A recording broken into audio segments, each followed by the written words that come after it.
Assalamualaikum warahmatullahi wabarakatuh. Ketemu lagi dengan saya Andri di channel 3F Firmansyah. Oke. Kali ini kita akan membahas tentang sepak bola, tapi tidak akan membahas tentang klub ataupun permainannya, tapi kita akan membahas tentang bek tangguh yang pernah berjaya di masanya dan mungkin ditakuti oleh para striker. Oke. Tapi pertama-tama tetap jangan lupa like, comment, dan subscribe biar channel saya cepat mendapatkan followers. Oke, terima kasih, terima gaji tentunya. Mantap. Oke, kali ini kita akan membahas tentang back yang tangguh di masanya ya. Jadi saya tidak akan membahas back zaman sekarang, tapi zaman dulu juga ya, di masa-masa kejayaannya ya, ke masanya gitu kan. Jadi mungkin kita akan membahas tentang back yang mungkin ditakuti oleh para striker gitu kan, dimana dia tangguh, dia kuat, dia mungkin keras gitu kan, dan mungkin sedikit kasar ya gitu kan. Karena kalau back tidak kasar aneh gitu kan, pastilah minimal dapat kartu kuning ataupun kartu merah, karena dengan mungkin yang namanya sliding itu tidak semuanya sempurna gitu kan. Pasti ada saatnya dia gagal dalam sliding, tidak terkena bola dan hanya terkena kaki langsung dan mendapatkan kartu. Oke. Kita akan bahas siapa saja si back yang dimaksud dengan saya tadi barusannya, yang sangat menakutkan bagi striker di masanya gitu kan. Oke.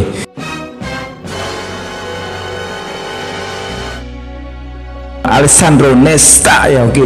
Bagi mungkin kelahiran tahun 90-an tahu siapa Alessandro Nesta ya, mungkin kelahiran 80 ya, mungkin 80, 85 gitu kan.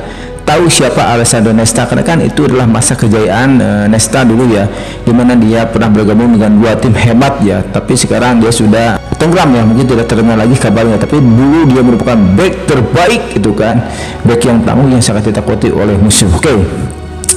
Kita bahas siapa Alessandro Nesta itu kan ya. Jadi Alessandro Nesta itu ya pihak kelahiran 19 Maret tahun 1976. Pasti kan dah tua kok sekarang ya, karena kan di masa kejayaan itu tahun 90-an ya, masa-masa kejayaan Alessandro Nesta di klubnya ya, 90 sampai 2000 lah tahun segituan ya. Dia berposisi sebagai back tengah ya, dan dia sangat luar biasa. Dia mainnya pokoknya mah tidak mengenal capek, dia pokoknya mah fight terus gitu kan, dan dia emang luar biasa ya. Oke. Jadi dia itu pernah tahun 93 sampai 2002 itu bersama Lazio. Nah ini nih awal karir dari Alessandro Nesta itu Lazio ya.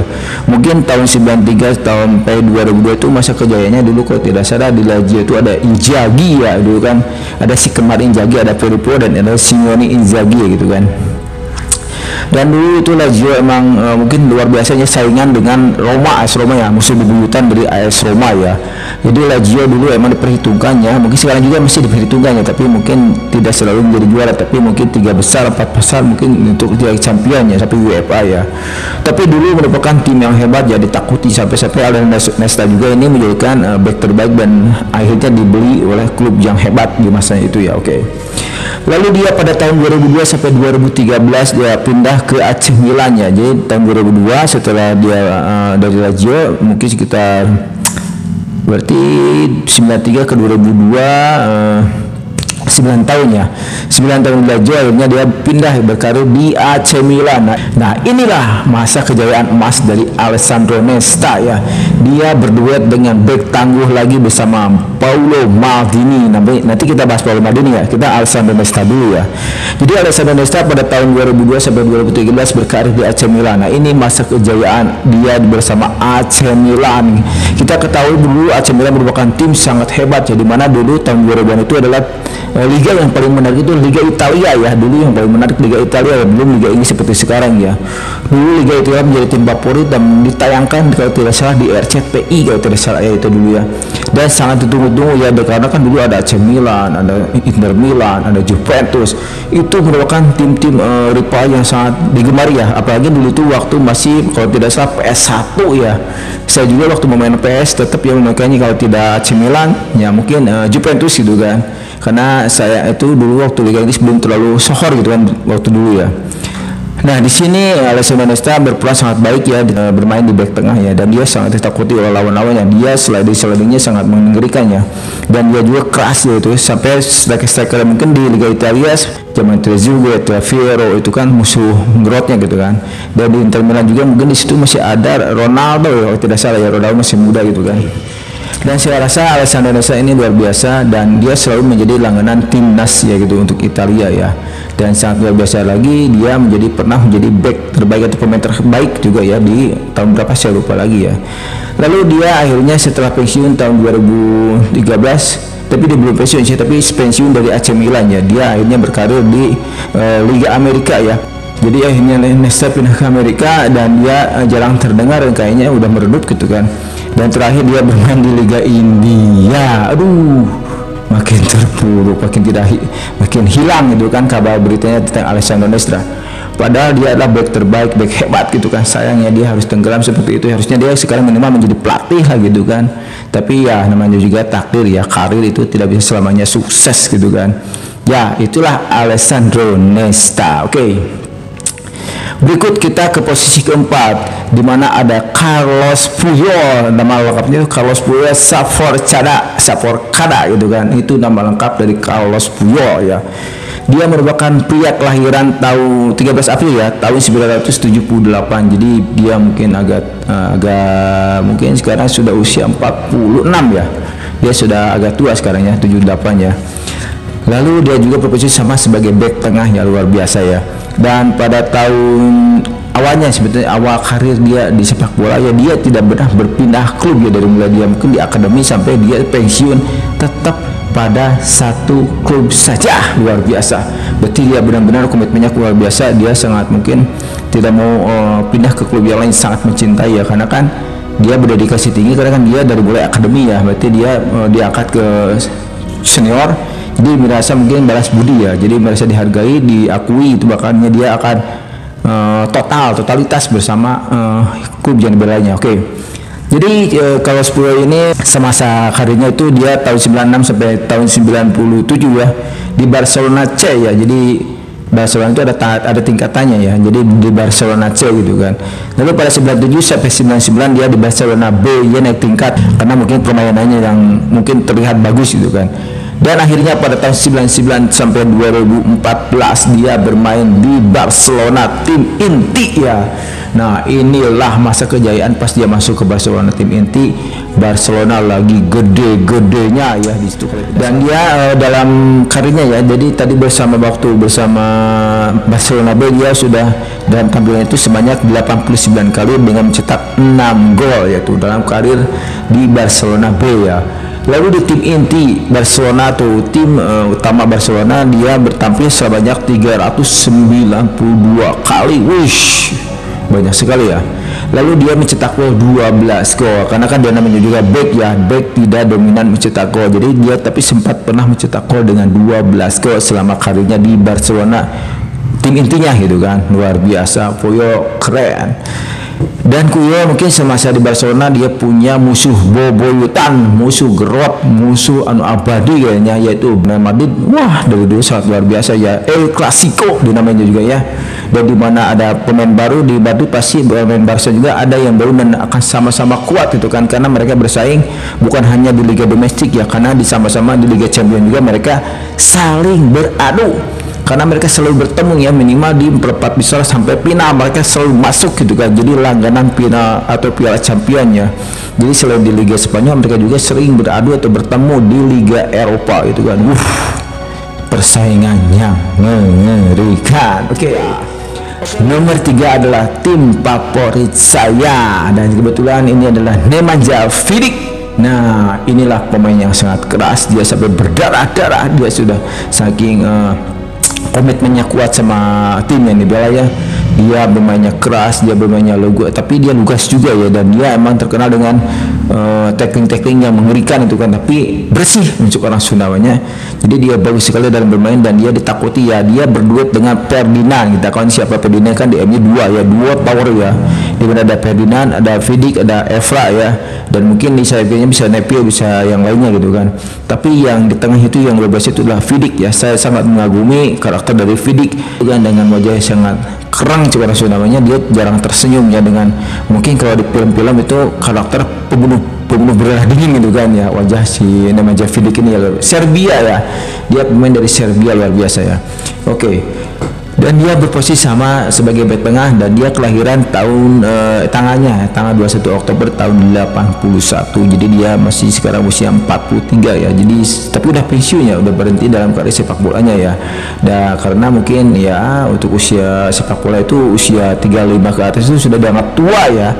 Apalagi dengan permainan seperti di Liga Eropa, khususnya kan Liga Inggris, Spanyol, dan mungkin sekarang yang agak mengikuti Prancis juga ya. Jadi dengan kecepatan, dengan teknik cepat, makanya kalau usia 35 ke atas itu sudah tidak bisa mengikuti ya. Tapi cuma satu orang yang sekarang masih bisa mengikuti beberapa liga dalam karirnya gitu kan. Bilang saja dia adalah Cristiano Ronaldo ya gitu. Dia meskipun usia sekarang di atas 35 ya, tapi dia bisa tetap ya bermainnya. Tapi dia emang dilatih ya, karena dia berlatih tiap hari gitu kan. Jadi semacam dia ada jadwal khusus untuk stop badannya biar fit dan biar dalam bermainnya tetap mantap gitu kan. Jadi emang dia tuh kayak kalau dalam semacam film itu kayak robot ya, jadi dia itu diprogram untuk bermain bola kayaknya. Itulah Cristiano Ronaldo, keren. Kita bahas Nemanja Vidic kembali. Jadi dia ada seorang bek tengah ya, dan dimana dia berkarirnya itu tahun 2000 sampai 2004 dia berkarir di Bintang Merah Belgrade ya, mungkin di daerah Serbia kelahirannya ya. Lalu dia tahun 2004 sampai 2006 juga berkarir di Spartak Moskow. Nah, dia juga udah mulai beralih ke negara Spartak Moskow ya, Rusia kalau tidak salah ya, di Moskow gitu kan. Lalu di semasa tampil di Spartak Moskow dia tampil 39 kali ya, dan dia mencetak 4 gol. Dia mencetak gol lumayan, namanya juga baik, tidak usah banyak-banyak mencetak gol ya, aneh katanya. Oke. Lalu pada tahun 2006 sampai 2014, nah ini dia berkiprah di Manchester United. Nah inilah masa kejayaan, masa keemasan, masa suksesnya Nemanja Vidic bersama Manchester United. Dan di tahun ini juga Manchester United merupakan tim yang sulit dikalahkannya dan selalu mendapatkan trofi ya, baik di domestik maupun di champion ya. Dan ini era Alex Ferguson luar biasa ya di sini ya, berperan sekali ya. Dimana di masa kemasan ini ya Van Nistelrooy, itu Ronaldo juga masuk ada di sini waktu itu ya. Dan di situ juga sampai ke 2000 itu kan ada Rooney juga masuk.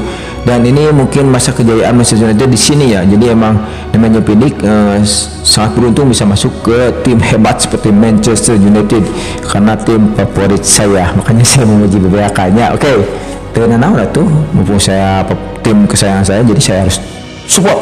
Saya harus alus-aluskan gitu kan, harus bagus gitu kan. Karena meskipun sekarang ada di peringkat 8 di akhir kompetisi, tenanaon engke tahun harapnya ada si Erik ten Hag lagi dipecatnya kan, kalau MU mah tetep kan nama ek irhawalah Persib MU didukung ku saya namanya hidup Persib. Lalu dia semasa di Manchester United dia tampil sebanyak 211 kali, banyak sekali ya, 211 kali dengan mencetak 15 gol ya. Akhirnya dia bertambah golnya selama di MU ya.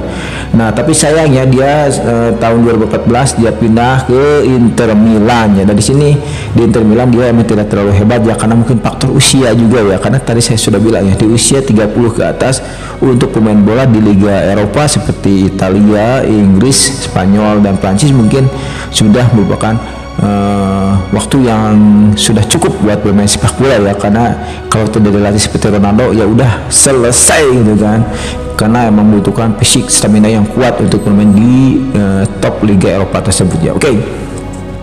Di Inter Milan dia hanya bermain 23 kali, tidak banyak ya, dan mungkin 2 musim saja, dan dia mencetak gol cuma 1 ya selama di Inter Milan. Oke, itulah back favorit saya Nemanja Vidic. Oke.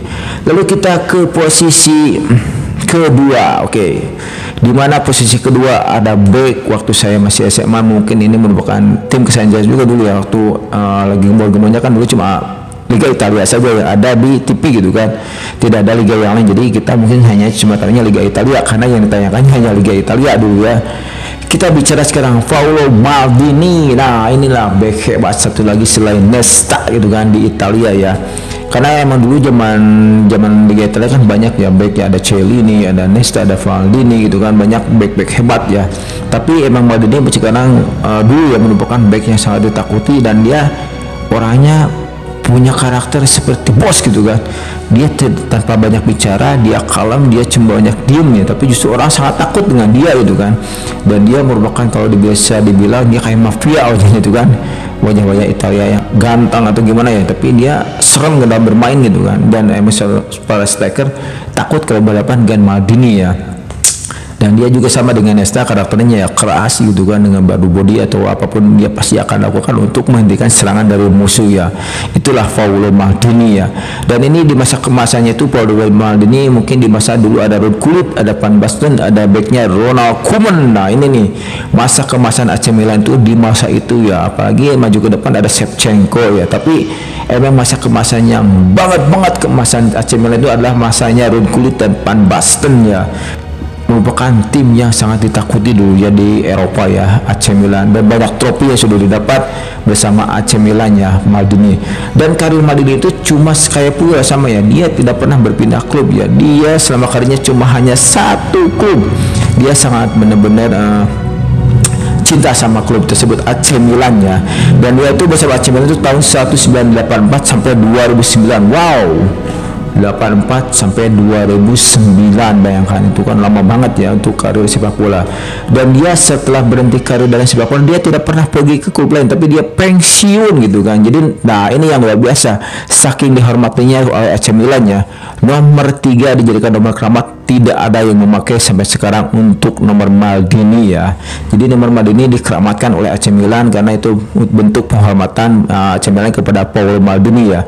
Dan setelah selesai dari AC Milan, dia juga pernah menjadi semacam pencari bakat di AC Milan ya, menjadi semacam pejabat penting itulah di AC Milan ya. Tapi kabar terakhir sih saya dengar dia diganti oleh Ibrahimovic ya, tapi saya tidak tahu perkembangannya. Nanti kita cari beritanya, nanti kita review kembali ya bagaimana tentang Maldini di AC Milan sampai dia setelah dia pensiun itu kan. Oke. Jadi Maldini selama berkarir di AC Milan itu tampil sebanyak 647 kali itu. Ini bukan terbanyak ya dibandingkan dari bek-bek yang lainnya. Dan dia sudah mencetak 29 gol di karirnya di AC Milan. Wush, Maldini mah legend namanya, dia sangat dihormati sampai sekarang juga sangat dihormati ya. Dan sekarang anaknya juga berkarir di sepak bola ya, karena Maldini itu dari mulai bapaknya itu orang tuanya, lalu Maldini, lalu sekarang anaknya tetap berkarir di sepak bola ya. Nah, tapi untuk Maldini anaknya yang sekarang belum seperti nama besar ayahnya gitu kan, masih tersiok-siok lah untuk mencari ketenaran seperti ayahnya gitu kan. Dan zaman sekarang kan emang pemain hebat sudah banyak bermunculannya, karena kan emang kayak sekarang didukung oleh fasilitas yang hebat dan mungkin dengan suplemen yang bagus gitu kan, pelatihan yang bagus. Jadi sekarang banyak pemain-pemain hebat ya, tapi yang kurangnya cuma satu untuk pemain zaman sekarang, attitude. Nah itulah kekurangan pemain-pemain sekarang ya, karena dengan gaji besar kalau mereka tidak bisa menahan emosi tidak menahan nafsunya ya, pasti akan hancur dengan sendirinya. Kita bicara aja ada Adriano, ada Ronaldinho, dan mungkin Robinho, kita tahu ya Robinho dulu ya, lalu ada sekarang katanya juga Neymar itu kan, mereka selalu hancur dengan sendirinya karena keegoisan atau nafsu mereka ya, dengan awal dengan hidup sederhana tapi sekarang menjadi orang kaya raya ya. Mungkin itu salah satu penyebab kehancuran karir gitu kan, karirnya ya. Bicara aja ada Balotelli di Italia itu kan, dan emang Adriano juga akhirnya kan dia menjadi semacam geng gitu kan, sangat disayangkan. Padahal saya sangat suka sekali dengan Adriano ya, tendangan geledeknya itu, karena kalau saya main PS Adriano pokoknya bisa simpan di tengah gitu kan, jadi striker murni dengan tendangan yang luar biasa ya. Tapi saya dulu masih PS1 ya Adriano ya, dan itu emang sebenarnya dia harus menjadi pemain hebat ya, tapi dengan mungkin tadi saya bilang dengan nafsu yang tidak terbendung, dengan uang banyak ya, dia akhirnya ya seperti itulah ya. Kalau tidak narkoba ya minuman keras, cewek apalagi gitu kan, kalau sudah tidak bisa menahan nafsunya ya. Oke.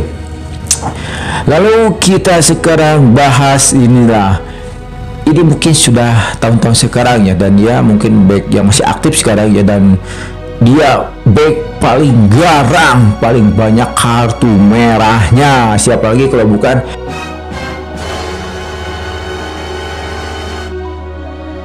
Sergio Ramos Garcia ya. Inilah back yang sangat ditakuti oleh para striker ya, dan ini merupakan back yang sangat bukan nama harak kok cek orang Sunda namanya harak pisan oke jelema ieu kartu merah nage paling banyak. Tapi kalau di Eropa Sergio Ramos lah pemegang kartu merah terbanyak bukan mau edan namanya. Oke, kita bahas Sergio Ramos nih. Jadi Sergio Ramos ini kelahiran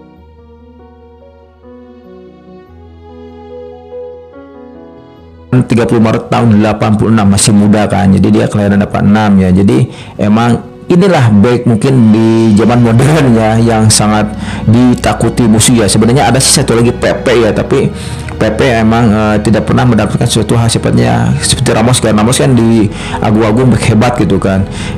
Tapi Ramos sangat mungkin terakhir juga waktu di BPSK meski udah tua tapi dia tetap diakui sebagai back hebat gitu kan. Dan emang kejayaannya Ramos ini yaitu waktu di Real Madrid. Tapi kita bahas dulu nih di mana karir si Ramos ini sebelum berjaya di Real Madrid. Oke. Sergio Ramos itu kelahiran tadi sudah saya bahas 30 Maret tahun 86 dan dia sebagai bek tengah. Oke. Jadi klub yang pernah dibela oleh Sergio Ramos itu awal-awalnya itu dia ada pemain dari Sevilla ya tahun 2003 sampai 2004. Dia di Sevilla gitu kan. Dan dia juga sama sih hasil dari akademi Sevilla ya, dan dia emang kelahiran yang dilahirkan oleh Sevilla gitu kan, didikan dari Sevilla gitu kan. Dia 23 sampai 24 di klub Sevilla tapi namanya masih Sevilla Atletico gitu kan dulu ya. Dia tampil 26 kali dan sudah mencetak gol 12, bayangkan. Baru di tim biasa 12 gol. Ini back paling subur ini nih. Lalu 2004 sampai 2005 dia bermain di Sevilla tim intinya dan dia mencetak 2 gol dalam 39 kali pertandingan. Oke.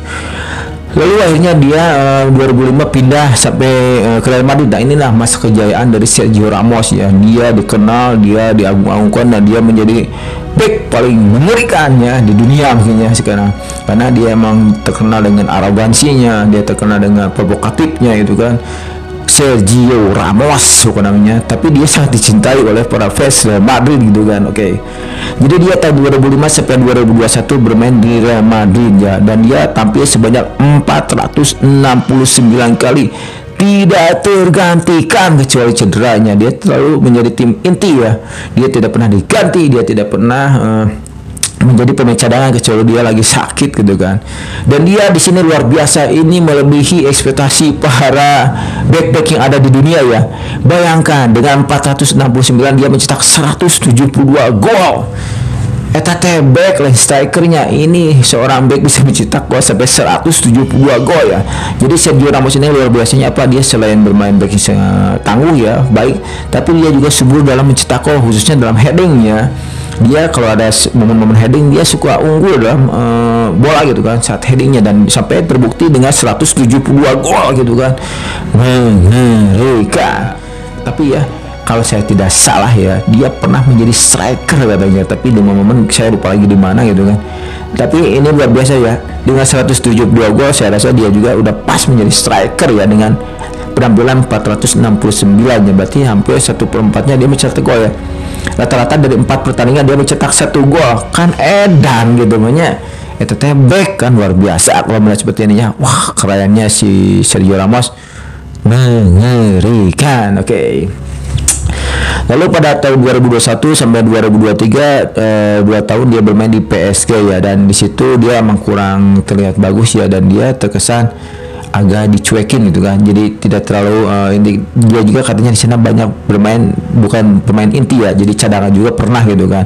Dan dia tampil 45 kali dan mencetak 5 gol. Di sini dia tidak terlalu banyak karena kan dia bermain juga 45 kali ya. Kalau di rata-rata kan gini ya, berarti kan ini 2 musim ya, 21 23 ya. Berarti dia kalau 45 kali kan dalam pertandingan kan 38, berarti dalam satu musim dia tidak full ya kan. Tadi sudah saya bilang dia sekarang tidak full dalam bermain, banyak menjadi cadangannya. Dan apalagi saat dia masuk dia dalam kondisi cedera ya, jadi mungkin setengah musim ya dia tidak bisa bermain di PSG karena sakit ya. Jadi itu kendala pertama yang waktu dia masuk ke PSG ya, saya dengar itu beritanya kalau sudah saya dulu gitu ya. Dan jadi kayak PSG membeli kucing dalam karung gitu kan, jadi membeli pemain yang sedang sakit ya. Tapi nama lagi Sergio Ramos ya tetap dia dipertahankan karena kan dengan nama besarnya gitu kan. Oke. Lalu dia sesudah main di Paris Saint-Germain, dia kembali lagi ke Spanyol bermain dengan klub asal kelahirannya atau klub asal dia lahir dengan sepak bola itu Sevilla gitu kan. Dia kembali lagi ke Sevilla dan dia sampai sekarang sih masih aktif ya. Tapi bang data yang saya dapatkan belum akurat ya, karena kan masih bermain belum selesai gitu kan. Dan dia sekarang dengan usia yang sudah menjelang ya untuk sepak bola dibilang tua ya, dia masih bermain dengan Sevilla dan tapi tidak segarang dan segalak waktu main di Real Madrid ya. Oke, itu mungkin saja yang saya dapat bahas tentang back tangguh yang ditakuti oleh para striker ya. Dia atau back ini merupakan orang yang paling dihindari oleh para striker gitu kan, karena dengan slidingnya yang keras dan akurat. Apalagi Paul Maldini kan, dia dengan kalem tapi dia kayak menakutkan gitu kan, kalem tapi mengerikan gitu kan. Beda dengan Ramos itu udah borongong gitu kan, udah songong gitu kan, tapi apalagi dengan badannya keras juga, jadi dia lengkap ya, udah songong, borongong, harak di sini tahunya. Taksir Ramos makanan dia menjadikan semacam mungkin bukan penghargaannya, pemain kartu merah terbanyak gitu kan, eta masa kurang hadanya itu kan, berarti dia bermainnya kurang bagus, kurang bersih, tapi dia harak unggulnya, tapi dia dihormati dan mungkin dibanggakan juga ya oleh fans Real Madrid ya, karena dengan bermain seperti itu juga Real Madrid menjadi juara gitu kan, dengan harak, nah dengan kelakuan seperti itu, tapi dia dihormati dan dibanggakan juga oleh fans dari Real Madrid. Oke. Segitu lah cukupnya ngebahas tentang sepak bola back tertangguh yang ditakuti oleh striker. Oke. Sampai jumpa lagi nanti dari episode selanjutnya, baik sepak bola, musik ataupun misteri. Pokoknya nama bye. Assalamualaikum warahmatullahi wabarakatuh. Jangan lupa like, comment, and subscribe.